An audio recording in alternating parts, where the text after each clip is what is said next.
Angelicus Spurbs.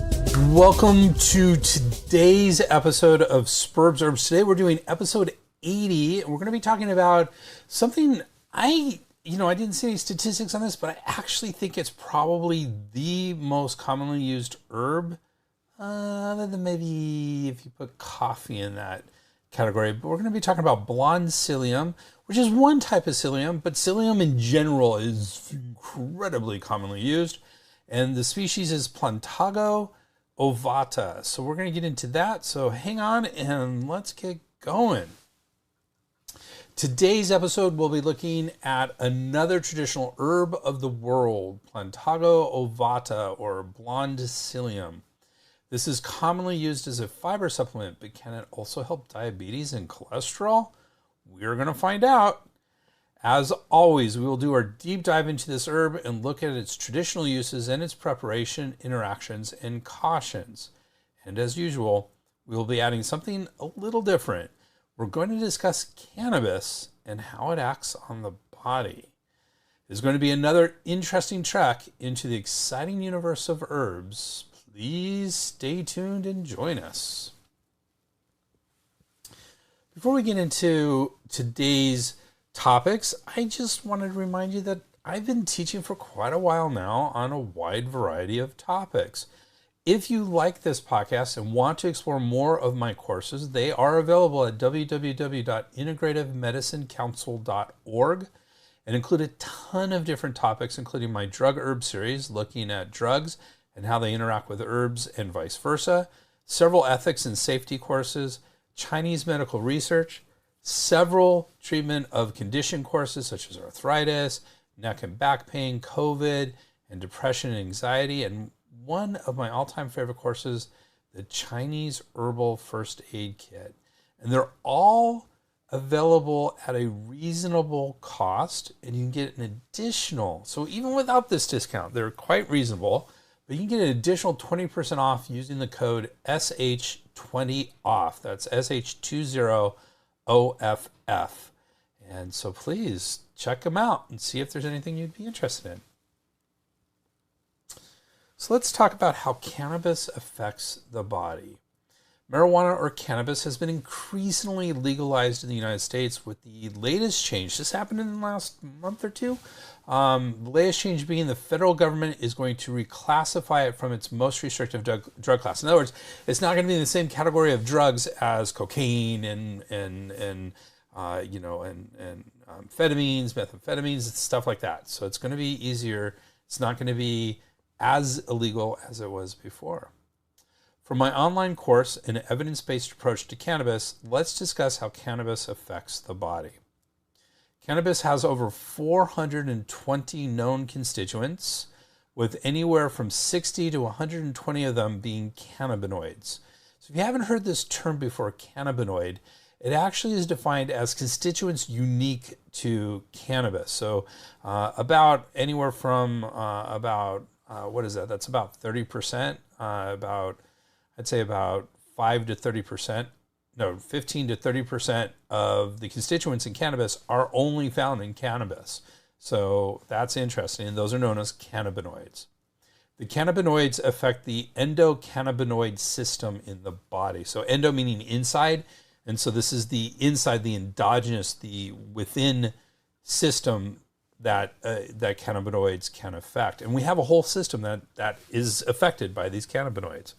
There are several important cannabinoids, especially delta-9 tetrahydrocannabinol, or THC, which is often considered the active ingredient. We'll talk about it briefly, of cannabis. There's cannabidiol, CBD, if you've heard, if you go anywhere, I don't know where you guys live, where I live, there isn't there may be now, but there wasn't a gas station that wasn't advertising CBD. You saw CBD everywhere. Every cigarette shop, every gas station would say, we have CBD. So that's cannabidiol. We have cannabinol, or CBN. We have delta-8 tetrahydrocannabinol. So remember, delta-9 was THC. Delta-8 is a different form of it. And cannabichromine, or CBC, and finally cannabidiol, or cannabidiol. So those are all the different chemicals, important cannabinoids that are in cannabis. Cannabinoids work on an already existing system in the body where endocannabinoids can affect nerves. So we have endocannabinoids, which means we create our own similar chemicals to these cannabinoids. These act on two known receptors, CB1 and CB2, which are G protein coupled receptors. Now, we haven't really talked about G protein coupled receptors. Those are interesting because they're coupled with something called the G protein, which utilizes guanine triphosphate, so GTP. Don't worry about that so much. That's why they're called G protein, though. What is important about these G protein coupled receptors is that they can indulge in something called amplification. So one small activation of one of these receptors can create a cascade that can then go on and actually affect a lot of different things. So that's what's important about the G protein. It's a very, very, very common receptor system within the human body. So lots of different G protein coupled receptors. And there are two known non-CB1, non-CB2, CB-like receptors. So there's two known CB-like receptors. We said there's only two CB receptors, CB1 and CB2. But there's also two that are like them but are different, and one's called non-CB1 and non-CB2. Okay. There are several well-known endocannabinoids. So again, these are things that we actually create in our bodies. One of those is N-arachidinoyl ethanolamide, or anandamide, which is also known as AEA. 2-arachidinoyl glycerol, 2-AG. Virodhamine, or virodamine, I believe is VIRODHAMINE. N-arachidoyl dopamine, or NADA, NADA. Nolidine, and others, of which the first two are the most understood. So that's the AEA and the 2AG. CB1 receptors are highly concentrated in the neurons of the central nervous system, especially the cerebral cortex, hippocampus, lateral caudate putamen, substantia nigra pars reticulate, the amygdala, which, if you're familiar with the amygdala, is very important with emotions, and cerebellum. So these are really kind of can be basic, but the cerebral cortex is our higher thinking centers. These placements underscore their role in cognition, brain function, and analgesia, so pain relief. Low levels are present in peripheral neurons in the heart, adrenals, bladder, vascular and lung smooth muscle cells, and the intestines. CB1 receptors play a role in regulation of movement, sleep, emotion, appetite, body temperature, memory storage, and pain. Activation can inhibit type 5-HT3 ion channels. So type 5-HT3 is serotonin, so can inhibit type serotonin type ion channels, modulate the production of nitric oxide after sodium channel conductance, alter sodium channel conductance, which is very important in how nerves work, and activate the sodium hydrogen exchanger. So lots of interesting chemical effects of these. CB2 receptors are found primarily in the periphery, located in the immune and hematopoietic system. So the immune system, of course, we know what that means. The hematopoietic systems are the systems that create blood, basically. So hematopoietic means creation of blood. They're also present in the brain and other tissues, though not as prominently as the CB1 receptors. Their presence in the lymphoid organs, lymph tissues, explains its effects on cell-mediated immunity by inhibiting T cells, cytokine secretion, and humoral responses from B cells. So this is all part of our immune system. And these, of course, can explain anti-inflammatory effects. So one of the big things, and one of the reasons why CBD is everywhere, is because it's supposed to be really help inflammation.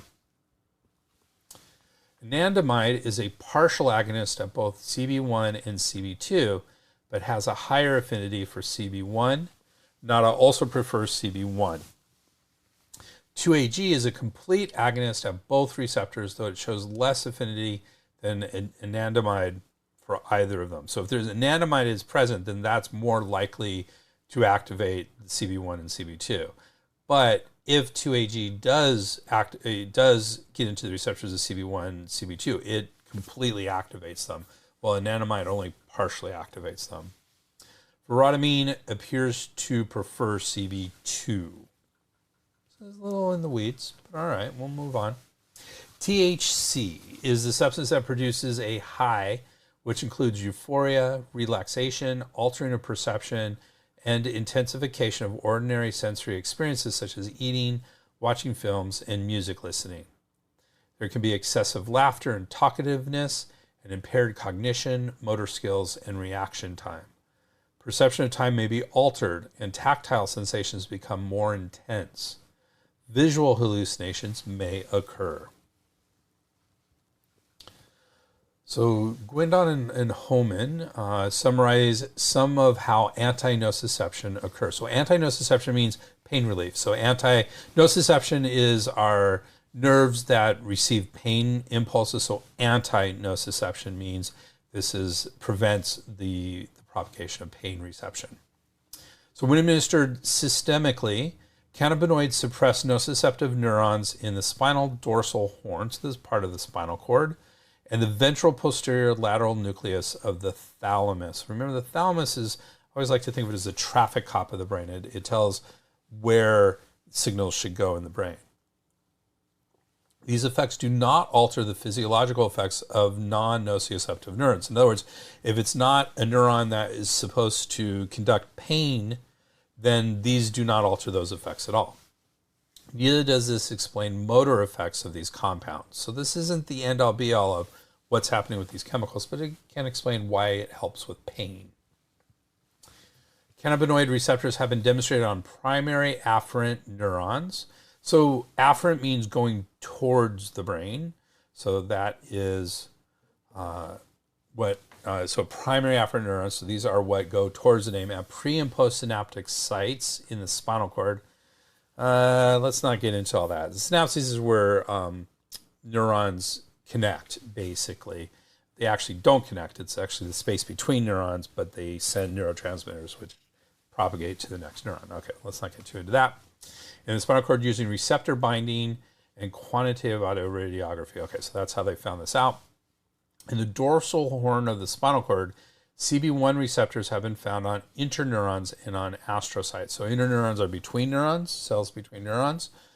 So neurons that are between neurons. So that's good. If they're there, they can kind of slow that down. And astrocytes are helper cells for the neurons.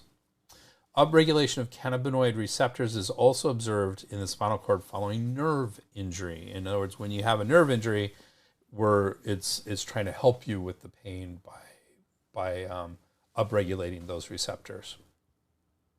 Okay, so this is a brief overview of sort of the biochemical approach. Let's talk about cannabis according to Chinese medicine. So starting with the Shendong Bencao Jing, which, if you remember, we're going to talk about it some more. Not in today's episode, but in our next episode. The Shendong Bencao Jing is the first book of individual herbs that's still existing in Chinese medicine. So basically, if an herb is in Shendong Bencao Jing, it's amongst the oldest herbs in the Chinese Materia Medica. So starting with the Shendong Bencao Jing, Da Ma, which is the modern Chinese name, or Cannabis sativa herba, is acrid with a balanced temperature. It treats the 7 damages, according to the Shendong Bencao Jing. It treats the 7 damages, disinhibits the 5 viscera, and precipitates the blood and cold qi. It is considered a superior class herb, which is interesting because superior class herbs are those herbs that you can take on a regular basis and will provide health for you, at least according to a 2,000-year-old book. I forgot to say this is written in 200 CE, so almost 2,000 years old. And it continues to say, larger doses may make one behold ghosts and frenetically run about. Well, that sounds like a lot of cannabis. The seed is sweet, supplements the center, and boosts qi. Now, we do currently relatively frequently, use huo ren, which is the seed. So that is commonly used. It is denatured, so it can actually grow any pot if you get the seeds, but it is cannabis seeds. So the seed is sweet, supplements the center, and boosts chi. Long-term use may make one fat, strong, and never senile. Well, making one fat, you might be hungry, but with cannabis in general, but I don't know so much about the seeds. Modern usage of the seed Huo Mao Ren agrees that it is sweet and neutral and enters the small intestine, large intestine, and spleen. It nourishes and moistens the intestines, nourishes yin and clears heat and promotes healing of sores. Chen Chen, which is one of our major textbooks that we use in Chinese medicine for herbs, individual herbs. Chen Chen add that it moistens dryness and benefits the hair and enters the stomach rather than the small intestine. In both of these texts, it is in the moist laxative category of herbs. There's some evidence cannabis may have been used in combination with other herbs as an anesthetic for surgery in China. Some speculate it may have been part of Hua Tuo's technique, though there's no direct proof other than linguistic commonalities. So if you're not familiar with Hua Tuo, he's considered one of the greatest doctors in Chinese medicine, and he was known for doing surgery, so very interesting. So a reference to an anesthetic formula using cannabis is included in the Bian Chui Xin Shu, or Heart Text of Bian Chui, written sometime between 1127 and 1270 CE. So that's very interesting. And that's it for cannabis. At this point, it's just a brief introduction. And with that introduction to cannabis and Chinese medicine, let's get into today's herb, which is not a Chinese medical herb. It's Plantago ovata, or Blond Psyllium. This is in the family Plantaginaceae, and the species is specifically Plantago ovata forsk. Remember that this is FORSSK period.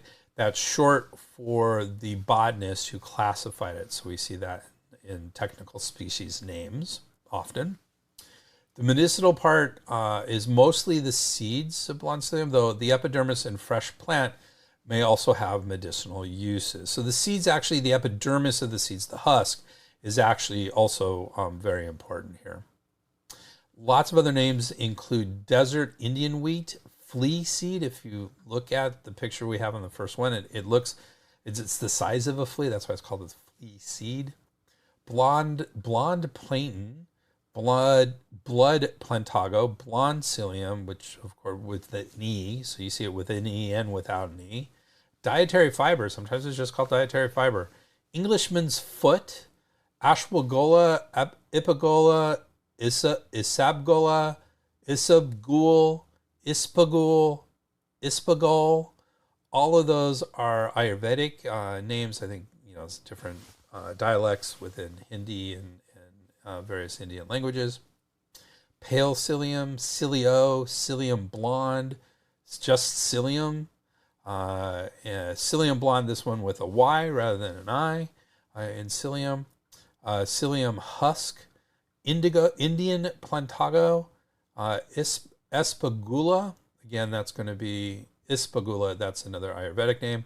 Sand plankton, spogul, ispagol. I've come close to that. There's an H in there, so that's why it's the same thing as ispagol, but one has an H after the G and one doesn't. P. decumbens, P. ispagula, P. fastigiata, and P. insularis. All those last ones, the P stands for Plantago, and they're basically other species names other than Plantago ovata. However, those are considered to be not in appropriate use at this point. You see them, they're older names for it, basically. That's a lot of names. Moving on.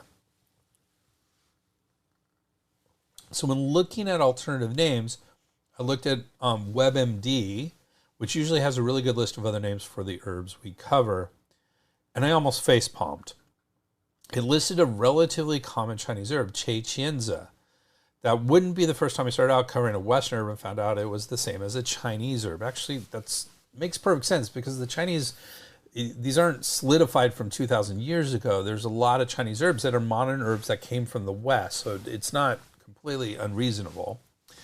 This can happen because while we learn Latin names when studying Chinese herbs, often they are pharmaceutical Latin names, which can be and are different than accepted botanical species, though this is happening less, as like the newest version of the Materia Medica does this a lot less than the one that I studied originally. So I saw the Chachienza and went, uh-oh. Well, it turns out the Chachienza is the same genera, Plantago, but is a different species, either Asiatica or depressa. It's probably similar enough so that if we can't find there isn't a good Chinese description of our herb today, it will probably be a good alternative. So let's find out. And we're actually going to find out it is a really good alternative. So we're going to continue that thought. So let's talk about the Plantaginaceae family. There is some controversy over whether this family should be named Veronicaceae, but Plantaginaceae is currently more accepted. The Plantaginaceae or plantain family is a diverse family of flowering plants covering about 107 genera and 1,900 species. Snapdragons and foxglove digitalis are members of this family. And I was just talking about foxglove when I was talking when I did my cardiac drugs just a couple weeks ago. Or was it last week? I can't remember anymore. So actually very important, foxglove, very important. Have a lot of herbal stuff and some serious pharmaceuticals have been derived from it. The banana-like plantains are not part of this family. Same word, plankton, but this is not, there are no banana-like plantains in this plankton family. So don't ask me where the names come from. There's lots of history there. Let's talk about, speaking of history, let's talk about the history of Plantago ovata, which has been used medicinally for hundreds, if not thousands of years. It is used in Ayurvedic medicine as well as Western herbology. Several websites refer to its use in Ayurvedic medicine for 5,000 years.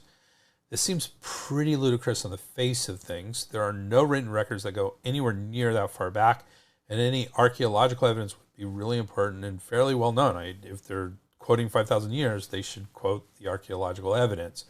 But it does speak to the fact that this has been used for a long time in Ayurvedic medicine. So there does seem to be, the Ayurvedic texts can go back 2,000 but 2,500 years. I don't know if it's in those, but it's not far off from that 2,000, 2,500 years. So I think thousands of years in Ayurvedic medicine seems reasonable, not 5,000. It appears that it is used in Arabian and Persian medicine, and it certainly has roots in European medicine. In the U.S., it was first commercialized by John Harvey Kellogg, yes, that Kellogg, and was sold at his Battle Creek Sanitarium in the 1920s. That's where Corn Flakes was developed and the Kellogg cereal company came from. So, yes. So they were the ones who first commercialized it. If you haven't looked into the history of Corn Flakes, it's interesting. And it does start with this Battle Creek Sanitarium, which was incredibly popular in the 1920s. And so, he was kind of the, Dr. Weil, Dr. Chopra of that age, very well known. In 1998, the FDA approved the Food and Drug Administration of the U.S., approved the following health claim for psyllium: 3 to 12 grams soluble fiber from psyllium seed husk, when included as part of a diet low in saturated fat and cholesterol, may reduce the risk of heart disease. Now, the key word there is may reduce. There actually isn't a ton of evidence on this. We're going to talk about the evidence later on. There certainly isn't any harm in doing this, and it probably helps heart disease, but we're not entirely sure it does. Okay, so let's talk about its traditional uses. An article in the Plants for a Future database says psyllium has been used as a safe and effective laxative for thousands of years in Western herbal medicine. I always love it when people say thousands of years, 5,000 years, all these things, because they're saying it without any evidence, and it's hard to say what was happening thousands of years ago. So unless we have some evidence, I want to see it. So like one of the nice things about Chinese medicine is when I say the Shendong Ben Sao Jing, We know that's 1,800 years old, almost 2,000 years. And that's pretty definitive. But it's not necessarily a lot of that going around in Western herbal medicine, though there's some, some of the ancient Greek medicines and stuff like that. So both the dried seeds and the seed husks are demulcent, emollient, and laxative. So these are, I like to say, old-timey science words. They're not, they're used, but still. So let's check in. So they're demulcent. Demulcent means a mucilaginous or oleaginous preparation that forms a soothing, protective film over a mucous membrane and relieving minor pain and inflammation of that membrane. That's what a demulcent is. So mucilaginous means, mucoid, it's like slimy and thick, that sort of thing. An emollient is a preparation that softens the skin. So it is demulcent, emollient, and laxative, which of course promotes the passing of stool. They are used in the treatment of dysentery, catarrhal conditions of the genital urinary tract, inflamed membranes of the intestinal canal, etc. So those are some of its traditional uses. The PDR for herbal medicines says it was approved by Commission E. Commission E is from Europe, the European Union, and they're older now. That was in the 1990s, but they looked at evidence at that point. So if something is approved by Commission E, it usually has at least some evidence behind it. So it was approved by Commission E for constipation, diarrhea. Interesting, those are technically opposites, but it can be used for both constipation and diarrhea, raised levels of cholesterol, and hemorrhoids. They continue to say psyllium is used for disorders where easy bowel movements with a loose stool is desirable, e.g. in patients with anal fissures and hemorrhoids following anal rectal surgery and during pregnancy. In folk medicine, the herb is used internally for inflammation of the mucous membrane of the urogenital tract and gastrointestinal tract and dysentery. Externally, psyllium is used for gout, rheumatism, furuncles, and as an analgesic, so pain reliever. Continuing with traditional uses, let's head into Ayurvedic medicine. So according to www.easyayurveda.com, Plantago ovata's basic Ayurvedic properties include for rasa or taste, it's madura or sweet. For guna or qualities, snigda or has moisture, guru or heavy, and pichila or slimy. That is kind of what it does. The virya or energy is madura or sweet. The vipaka or post-digestive effect is madura or undergoes a sweet taste after digestion. And the dosha or constitution is vata, pitta, shamaka. Again, I'm not great with my pronunciation, so I apologize. Reduces vitiated vata and pitta dosha. And some say it balances down kapha and pitta doshas. So if you want to know more about this, I do a couple deep dives on some of my early Ayurvedic medicines. I believe ashwagandha is one of those. And if it goes into what all this kind of breaks down. So if you want to look into that a little bit more, then I would recommend looking at those older superb herbs. But in the meantime, www.easyayurveda.com continues. Prasanth continues to describe traditional Ayurvedic actions. That's the doctor who wrote the article. Externally, it relieves burning sensation and edema. External application is indicated in vata, pittaja type of headache, inflammation, erysipelas, which is a skin infection, boils, etc. Treating the respiratory system, it expels out vitiated kapha dosha indicated in dry cough. In excretion, it induces urine production, is indicated in painful micturition, or that's urination, UTI, urinary tract infection, etc. And it is indicated in general weakness and promotes body strength. WebMD says this herb is used and is effective for constipation. It is lightly effective for heart disease prevention and dyslipidemia, so cholesterol issues. It's possibly effective for diabetes, diarrhea, hemorrhoids, irritable bowel syndrome, helping the adverse effects of the weight loss drug Orlistat. And they say it is possibly, quote, possibly ineffective, unquote, for non-cancerous growths in the large intestine and rectum or colorectal edema. So there you go.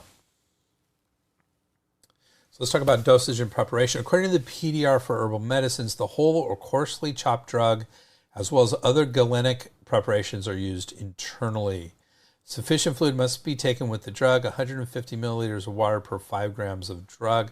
150 milliliters of water is about 6 ounces.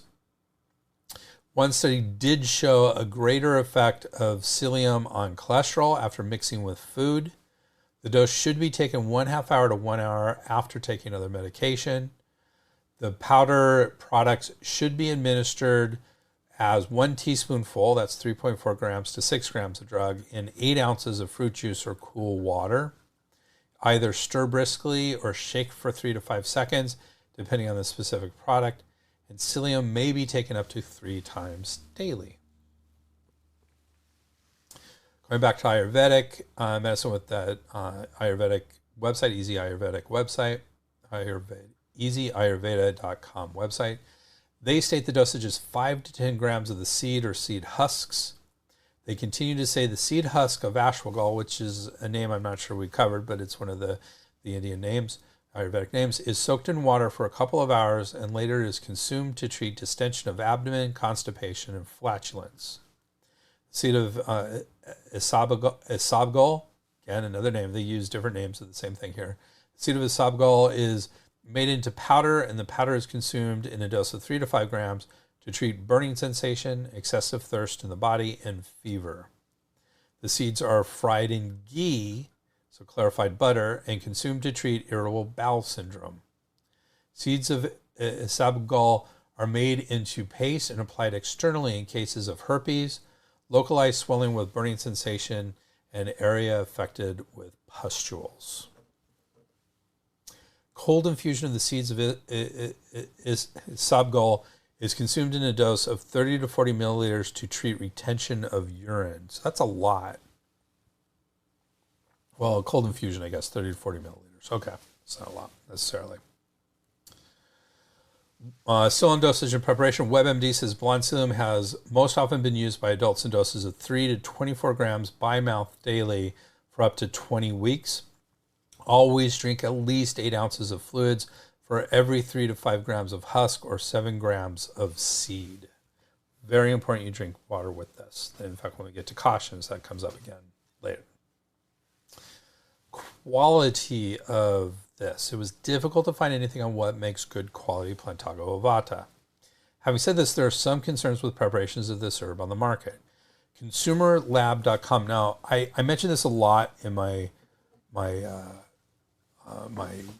teaching, and I love it. ConsumerLab.com is a fantastic website. You do need to pay to do it, but what they have great monographs on a whole bunch of different herbal supplements, herbal and non-herbal supplements, and they also test products, which I love. It's like Consumer Reports for supplements. Love it.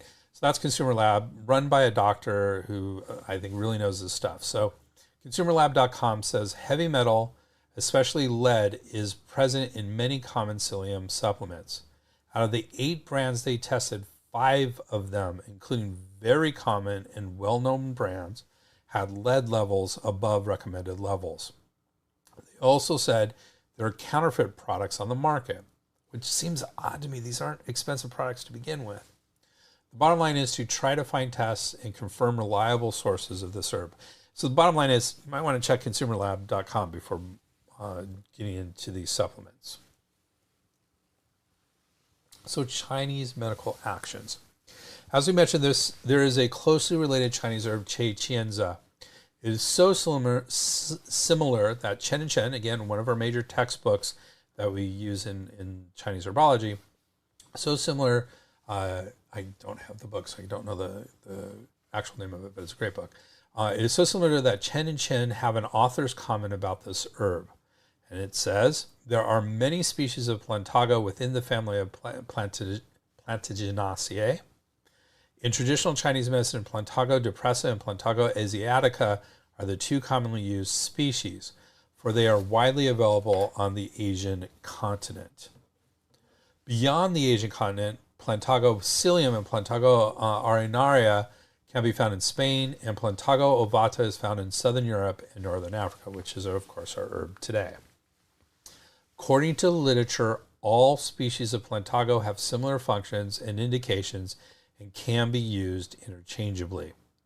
Therapeutic effects include diuresis, promotion of regular bowel movement, and antibacterial and antifungal effects. So with all of this in mind, let's look at the Chinese medical actions of Cai Qianzi and apply them to Plantago ovata. So Bensky et al., that's our other big, I usually use 3 big textbooks for single herb. Bensky is another one of those. So Bensky and his team say this herb is sweet and cold and enters the bladder, kidney, liver, and lung. It promotes urination and clears damp heat, promotes urination to solidify the stool, clears the eyes, and expels phlegm and stops cough. So those would be its Chinese functions. Chen and Chen similarly say it clears damp heat and resolves dampness and stops diarrhea, clears liver heat and benefits the eyes, and clears the lung and dissolves phlegm. And both Chen and Bensky and his team say Cai Qianzi first appeared in the Shengang Ben Cao Jing, that's the Divine Husbandman's classic of the Materia Medica, in the 2nd century CE, making it among the first herbs in written form and quite old. So there you go, very, very old herb, or something similar to it according to Chinese medicine. Comparisons and combinations. There weren't any direct comparisons or combinations for this herb in our literature searches. EasyAyurveda.com does list several commonly used Ayurvedic compounds that contain Plantago ovata, including Constawin capsule, Laxo herb powder, Golax powder, and Laxo Gold capsule. Contents. So drugs.com has a great summary of the chemistry of Plantago ovata. So Plantago constituents include acids, e.g. benzoic, caffeic, chlorogenic, cinnamic, p-cumaric, fumaric, salicylic, ursolic, vanillic, and ascorbic. Includes alkaloids such as boschniakine, and amino acids, alanine, asparagine, histidine, and lysine. The seeds are coated with mucilage, 20 to 30%, located only in the epidermis of the testa or seed. Other plant carbohydrates such as saccharose, stachyose, sorbitol, and tyrosol have also been reported. Leaf mucilage has also been reported and includes polysaccharides containing rhamnose, L-arabinose, mannose, galactose, and dextrose, all sugars. Additionally, the seeds contain fixed oil, protein, iridoids, and tannins. Flavonoids found in Plantago include epigenin, bicaline, and scuteolariine. Iridoids found in Plantago are aucubin, plantarin. Plantarinina. You would think I would study these things ahead of time, but I don't. Plantarinoloside. I'm sure that's not pronounced properly. It's a big word, so I'm not even going to spell it. And a caboside.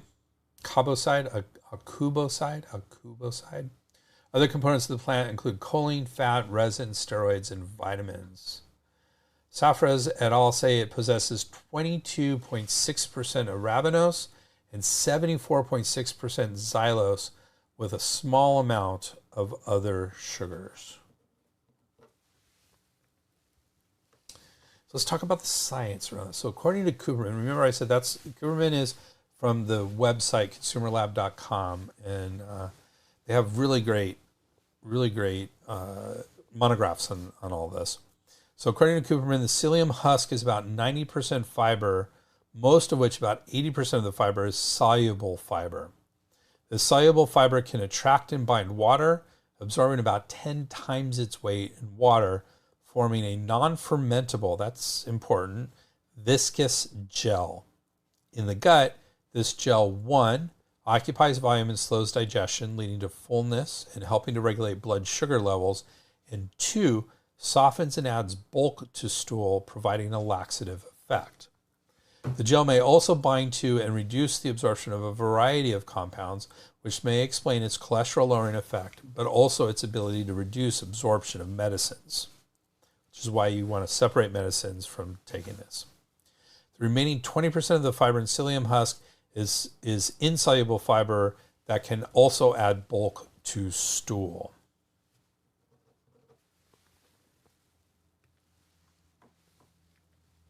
Cooperman continues to say psyllium may be useful as a laxative and in treating fecal incontinence, ulcerative colitis, or UC, irritable bowel syndrome, IBS, appetite and hunger control, sugar control, and lowering cholesterol. He says psyllium is the only type of supplemental fiber recommended by the American Gastroenterological Association, or the AGA, as a first-line therapy for individuals with chronic constipation not due to an underlying disease, particularly those with low intake of dietary fiber. However, there appears to be insufficient evidence for the use of psyllium in occasional constipation. A task force of gastroenterology experts says psyllium may be useful in reducing fecal incontinence. There does not appear to be good evidence supporting the use of psyllium in ulcerative colitis.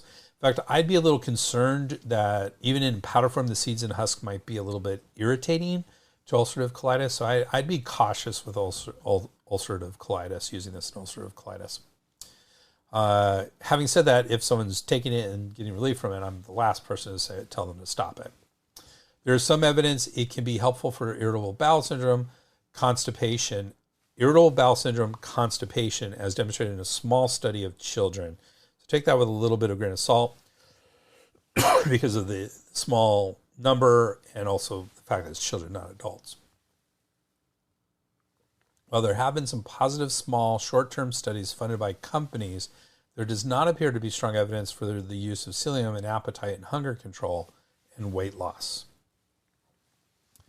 A meta-analysis, love my meta-analyses, meta-analysis showed benefit for diabetics taking psyllium, showing significant reduction in triglycerides, low-density lipoprotein, fasting blood sugar, and hemoglobin A1C. So that right there means that it's helpful for diabetes and for helping cholesterol. So our 2 questions that we had are answered here. It is believed psyllium helps sugar levels by binding sugar and reducing its absorption. There does not appear to be a significant evidence of type 2 diabetes prevention with supplementation. So it can help with sugar control once you have diabetes, but it does not seem to prevent diabetes. LDL and total cholesterol do appear to be lowered with psyllium supplementation. And rat studies have shown wound healing and anti-inflammatory actions. Okay, I threw that in there because we kind of mentioned there might be some anti-inflammatory action going on, but it's in rats, so that does not mean it's in humans in any way, shape, or form. So drug-herb interactions, when psyllium or Plantago ovata was combined with levodopa, Cmax, which is the overall maximum levels of the drug, is reduced, and overall bioavailability of levodopa was improved. So that's interesting. There's some speculation that concomitant administration, so administration at the same time with other drugs, may slow the absorption of the drug. This is not even an opinion, and there's no supporting evidence, but kind of makes sense, so I don't know. Taking both a laxative and psyllium could increase the risk of hyperkalemia, according to the PDR for herbal medicines. Hyperkalemia is too much potassium in the blood, and that can be life-threatening. A study of 4 male subjects, only 4, showed lower carbamazepine bioavailability when taken with Plantago seeds. Way too small to make definitive answers out of it, but it is something to kind of be aware of in patients who might be taking carbamazepine. Taking lithium and psyllium together could decrease plasma levels and efficacy of lithium, which is a anti-manic drug. So if someone has mania, you can affect that. Having said all of this, the American Herbal Product Association's Botanical Safety Handbook puts this herb in interaction class A, herbs for which no clinically relevant interactions are expected. They do recommend taking other drugs 1 hour prior to and several hours after psyllium to avoid interference with absorption. And finally, cupromin. This is more of a caution. In fact, I will move it under that, but I'm going to mention it now. Cupromin says psyllium can cause bloating, gas, diarrhea if taking too much, constipation if taken without enough fluid, and allergies. So here we talk about concerns of this. We just mentioned what cupromin's concerns were. According to the PDR for herbal medicines, psyllium is contraindicated in patients who have pathological narrowing in the gastrointestinal tract, intestinal obstruction, obstruction or threatening obstruction of the bowel or ileus. That is all known as ileus, fecal impaction, difficulty swallowing or esophageal narrowing, or difficulties in regulating diabetes mellitus. They continue under the heading of precautions and adverse reactions. Gastrointestinal distension and flatulence, potentially severe but rare allergic reactions, including sneezing, chest congestion, and wheezing, and appetite suppression. Psyllium contains various antigens, and cases of anaphylaxis and asthma have been reported.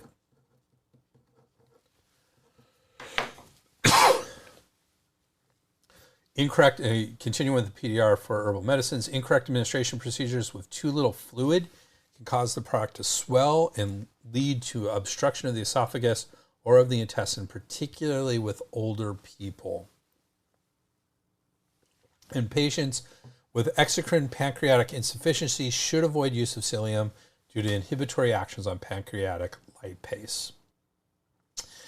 And finally, the American Herbal Products Association's Botanical Safety Handbook puts this herb in Safety Class 2D. The General Safety Class 2 states herbs for which the following use restriction apply unless otherwise directed by an expert qualified in the use of the described substance. And then that sub 2D states other specific use restrictions as noted. And these restrictions include taking with 8 ounces of liquid. You got to take it with 8 ounces of liquid. And they do have contraindications, but they're very similar to what we just discussed with the PDR for herbal medicines. So those are all kind of all put together there. And that's pretty much it. We made it through despite my coughing. I apologize. There we go. Summary. We started our discussion today by talking about cannabis and how it acts on the body and how it acts according to Chinese medicine. From there, we did our deep dive into Plantago ovata or Blond Psyllium, a very commonly used herb used to increase fiber and help excretion. While generally considered to be safe, enough fluid should be taken and certain conditions should avoid its use. Overall, another fascinating and helpful herb, and as I said at the beginning, incredibly commonly used herb. You know, if I was just hanging out with several of my friends last night, and none of them would take any herbs, except for one of them is taking regular psyllium every day to help with his various stuff. And so this is the one herb out of all my friends that they're taking. So very commonly used herb. In our next episode, we will be exploring another interesting Chinese herb, Shi Xin, Asari herba, or Asarum, in English Asarum, or Chinese wild ginger. This herb is in the Chinese medical subcategory of warm, acrid herbs that release the exterior under the category of release the exterior herbs. Or is it? One of our books disagrees with that. Let's figure this out. It can be an important herb in certain circumstances, especially as a potential substitute for some of the functions of the banned ma huang or ephedra. But is it safe? Is it readily available, or is it banned? We are going to find out. And as usual, we will be exploring something a little different. Please join us for this intriguing episode. See you in 2 weeks. And I'd really like to thank you for listening today. if you like this podcast, please do us a humongous favor. Give us a 5-star rating in your favorite podcast app, or just even better, just subscribe. We would love for you to be a subscriber to our podcast, and we thank you in advance for even considering that. And remember, you can get CU's, continuing education units, and NCC AOM, that's National Certification Commission of Acupuncture and Oriental Medicine, professional development activities, or PDAs, at www.integrativemedicinecouncil.org. That's Integrative Medicine Council, COUNCIL.org. And you can always get in touch with me at Dr. Greg at spurbsherbs.com, or at our website, www.spurbsherbs.com. That's SPERBSHERBS.com. I need to spell that out because I used to teach in Australia for many years. And whenever I'd say herb, one of my cheekier students would say, "Do you mean herbs, Dr. Sperber?" And I wasn't a doctor at that point, Mr. Sperber. And I said, "No, I mean herbs." So the H is silent in the U.S. It's not silent in the British system. So spurbsherbs.com. Thank you very much. And as usual, we have quite the bibliography. Today was actually quite a big bibliography. And that's it. Thank you very much for joining us today, and I hope to see you soon. Thank you. Spurbs Herbs. The proceeding was presented by Dr. Greg Sperber. We would like to thank Janelle for all her support, and everybody else who contributed to this program. Timothy Dobbins, Rogers, Campbell,